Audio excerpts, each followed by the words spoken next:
तो दोस्तों आप सब भी ढूंढ रहे थे कम रेट में अच्छी क्वालिटी और फैंसी साड़ी के कलेक्शन, तो ओम विजय फैशन में आप सबन के मिल जाए वाला बट चलिए कलेक्शन दिखा देते हैं। सबसे फर्स्ट नंबर पे हम आप सबन के सीमर फैब्रिक पे येलो कलर की साड़ी दिखाते, काफी प्यारा रहे वाला बा।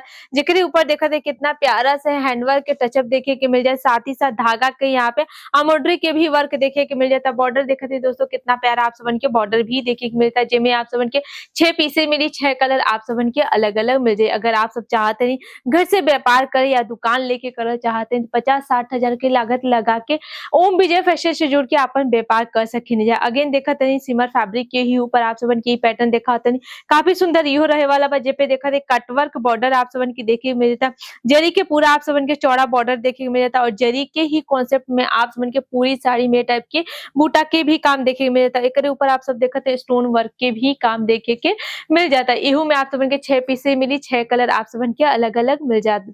अगर आप इंडिया के कोनो भी कोना से हैं और चाहते नहीं ओम विजय फैशन से जुड़ के अपन व्यापार करते, स्क्रीन पे नंबर चलता, कॉल करके जानकारी लेके आप सब हमारी कंपनी विजिट कर सके नहीं जाए। अगेन देखते हैं जिमी चू के ऊपर आप सबन की साड़ी दिखाते हैं पर्पल कलर के ऊपर रहे वाला बा। जेकर ऊपर देखते हैं टोन टू टोन धागा के यहाँ पे वर्क देखे मिल जाए, सिरोस्की के वर्क देखे मिल जाता और पल्लू पे देखते कितना प्यारा से टसस के भी काम देखे के मिल जाता। जिमी चू के ऊपर आप सबन के 2000 प्लस डिजाइन मिल जाए वाला बा। जब आप सब यहाँ पे आए विजिट करे खातिर तो ही आप सब देख सके नहीं जा, काहे से ई वीडियो में केवल 1-2 सैंपल्स ही हम आप सबन के दिखाते हैं, लेकिन विजिट करब तो हर एक फैब्रिक, हर एक साड़ी के कलेक्शन आप सबन के देखे के मिल जाए। लाइट वेट के साथ आप सबन के फैंसी साड़ी दिखाते हैं, काफी सुंदर इहो रहे वाला बा। जे पे देखते कितना प्यारा सा वर्क देखे मिलता, सिरोस्की के भी वर्क पे देखे के मिल जाता। अगर अच्छी क्वालिटी में प्रिंट साड़ी के कलेक्शन ढूंढते हैं तो भी आप सबन के ओम विजय फैशन में मिल जाए। वैसे तो साड़ी 60 रुपए से स्टार्टिंग रेट से मिल जाए, लेकिन अगर आप सबन के डिजिटल प्रिंट के ऊपर प्योर जॉर्जेट के ऊपर साड़ी के कलेक्शन ढूंढते हैं तो मात्र 250 रुपए से ए टाइप के डिजिटल प्रिंट के भी साड़ी आप सबन के देखे के मिल जाते हैं।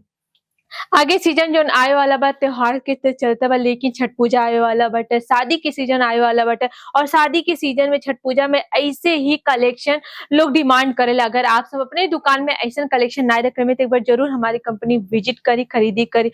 20 से 25 हजार की लागत लगा के आप सब हमारी कंपनी से छोटा सा व्यापार भी स्टार्ट कर सके नहीं जा। ऑनलाइन के सुविधा नहीं बा दोस्तों, यहाँ पे आए तो ही विजिट कर सके नहीं। अगर यहाँ पे आवत नहीं तो रहले खैले की सुविधा, पिकअप एंड ड्रॉप की सुविधा निःशुल्क निस्वार्थ मिल जाए वाला, जेकर कोई भी चार्जेस आप सबन के नहीं ले। तो उम्मीद करते हैं दोस्तों आज की वीडियो अच्छा लगे। एक साथ आप सबन के अलविदा कहते हैं, मिलब अगले वीडियो के साथ, तब तक के लिए धन्यवाद।